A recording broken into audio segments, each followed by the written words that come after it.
নমস্কার বন্ধুরা, কুমায়ুন ভ্রমণ পর্বের দ্বিতীয় পর্বে আপনাদের স্বাগত জানাই।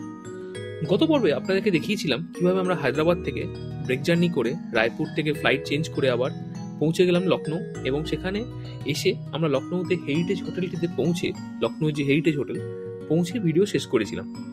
তো আজকের পর্বে আপনাদের সামনে ছোট করে তুলে আনবো এই লখনৌয়ের এই হেরিটেজ হোটেলটির ব্যাপারে। এই হোটেলটি একদম অবস্থিত হচ্ছে আপনাদের স্টেশনের সামনে। তো যারা আপনারা ট্রেনেও আসবেন, চারবাগ নেমে, লখনৌ চারবাগ স্টেশনে নেমে মাত্র 500 মিটার হেঁটে পৌঁছে পারবেন হোটেলটিতে। এবং হোটেলের অ্যাম্বিয়েন্স বলুন বা হোটেলের যে ওভারঅল যে চাকচিক্য বলুন, আমাকে খুব আকর্ষিত করেছিল। এবং হোটেলের যে গ্রিনারি, এবং লখনৌ স্টেশনের সামনে এরকম একটি হোটেল এবং গ্রিনারিতে ভরপুর, সেটিও খুব ভালো লেগেছিল। তো চলুন ছোট করে আজকে আপনাদের এই হোটেলটির ব্যাপারে তুলে আনি, এবং তার পরের পর্বে তুলে আনবো লখনৌয়ের খাওয়া দাওয়ার ব্যাপারে।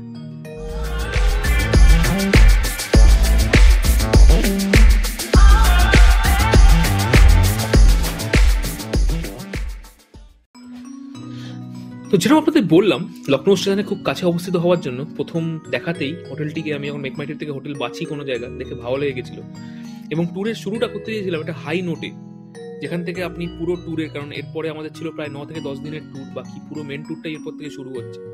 তো পুরো এনার্জাইজড হওয়ার জন্য আমরা ট্যুরটা শুরু করেছিলাম ভালো হোটেলটাকে ধরে বেস করে স্টার্টিংয়ে।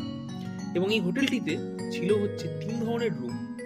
সবচেয়ে কম দামি রুম যেটা আপনারা বুক করতে পারেন, যেটা হচ্ছে ইকোনমি ডবল রুম, অ্যারাউন্ড ভাড়া ছিল 1700 টাকা মতো। এবং তারপরের যেটা রুম ছিল ইকোনমি ডবল রুম, কিছুটা নিচের দিকে ছিল এবং অন্ধকার ছিল বলে আমরা ওটাকে নিইনি। এরপরের যেটা দেখে আমার হচ্ছে ভালো লেগেছিল সেটা হচ্ছে কটেজ ডবল রুম, যেটাতে আমরা ছিলাম। অনেকটা কঞ্চি বাঁশ এই দিয়ে তৈরি রুমটা, এবং এসি তো ছিলই। এবং এবং যে জানলা থেকে যে ভিউটা আপনাদেরকে দেখাবো সেটাও বেশ সুন্দর ছিল। এছাড়া আরেকটা রুম ছিল যেটা হচ্ছে আপনাদের ডিলাক্স রুম, যেটা হচ্ছে ওই ওপরেই, নিচের নয়, কিন্তু এই কটেজ রুমের মতন নয়। তো এই 3 রকম রুম ছিল। 1700, 1900 আমাদের রুমটা ছিল, 1900 সামথিং পড়েছিল। এবং ডিলাক্স রুমটার ভাড়াও ছিল অ্যারাউন্ড আপনাদের 2000 বা 2100 মতো। তো আমরা বেছে নিয়েছিলাম কটেজ রুমটা, এবং এই হচ্ছে আপনাদের কটেজ রুমের ইন্টেরিয়ার।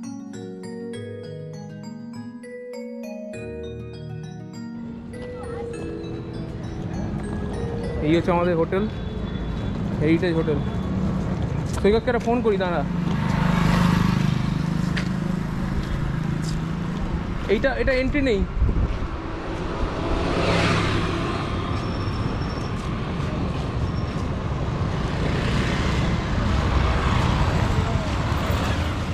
এখানে কোনো একটা বিয়ে বাড়ি হচ্ছে এখন কারেন্টলি, দেখতে পাচ্ছেন পুরো বিয়ে বাড়ির সাজ চারিদিকে।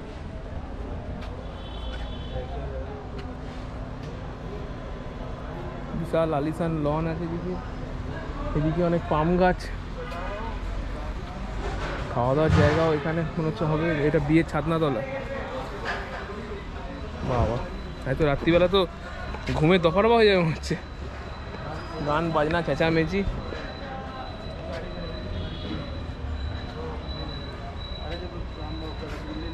আগে আবার কালকে বিয়ে বাড়িটা দেখিনি, এখানে কালকে দেখালাম আপনাদের রাত্রিবেলাতে বিয়ে বাড়ি ছিল, বেশ সুন্দর সাজিয়েছিল, কিন্তু বেশ অনেক শপ ছিল, অনেক রকম ক্যাটারার ছিল। এখানেও কিছু একটা হয়েছিল।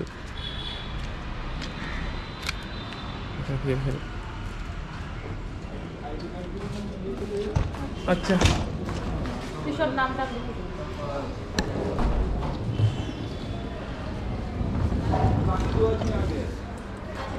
आई कार्ड देना पड़ेगा। आई कार्ड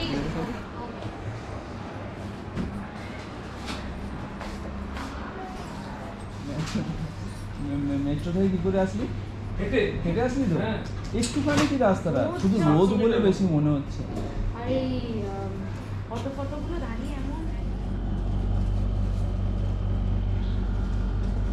এই হচ্ছে আমাদের গড়ের ভিউ। এটা হচ্ছে বেসিক্যালি হেরিটেজ হোটেল। আর এখানে রুম রেন্ট, মানে 2 রকমের রুম দেখেছিলাম। নর্মাল রুম দেখেছিলাম, ক্লাসিক রুম, যেগুলো ওই নিচে দেখতে পাচ্ছেন ওই টিনের অ্যাসবেস্টাসের চাল দেওয়া নিচের অংশটাতে 205, 206 দেখা যাচ্ছে খালি চোখে। তো ওইটা হচ্ছে ক্লাসিক রুম ছিল, আর এইগুলোটা হচ্ছে আমাদের কটেজ রুম। তো এই রুমটা এরকম দেখতে, বেশ সুন্দর ডিজাইনটা, ইন্টেরিয়ার ডিজাইনটা বেশ সুন্দর। এখানে উইন্ডো এসি আছে, এখানে টিভি আছে, এখানে আয়না আছে, এখানে দুটো সোফা কাম চেয়ার আছে, সোফা না চেয়ারই, এখানে টেবিল আছে, আর এখানটা বাথরুম আছে, বেশ পরিষ্কার পরিচ্ছন্ন, গিজারও আছে। প্লাস এটা হচ্ছে আপনার দেখুন আলমারি আছে, আর পুরোটা এরকম উডেন কাঠের কাজ করা পুরোটাই, হ্যাঁ একদম প্রপার কাঠই। তো বেশ ভালো, মানে ভাড়া নিয়ে যায় যেমন 2200 টাকা করে। লাস্ট বার যখন ব্যারাইজ থেকে ফিরেছিলাম হোটেলের খুব খারাপ এক্সপিরিয়েন্স ছিল এখানে, সেই জন্য একদম ট্রিপঅ্যাডভাইজারের রেটিং দেখি এই রুমটা চয়েস করে। লখনৌ চারবাগ যেতে যায় এয়ারপোর্ট থেকে, তারা সকলেই মেট্রো করেই আসে, কেউ ক্যাব ট্যাব ধরে না, যেমন দিল্লিতেও তেরকম। দিল্লি এয়ারপোর্টেও যারা নামে তারাও দিল্লি স্টেশনে, নিউ দিল্লি স্টেশনে আছে, মেট্রো করেই আসে। তো চলুন এখানে সাইন অফ করলাম আজকে এপিসোড থেকে, আর পরের এপিসোডে দেখা হবে লখনৌ কিছু কেনাকাটা, কিছু খাওয়া দাওয়া এই নিয়ে। চলুন সাইন অফ করলাম, ভালো থাকবে।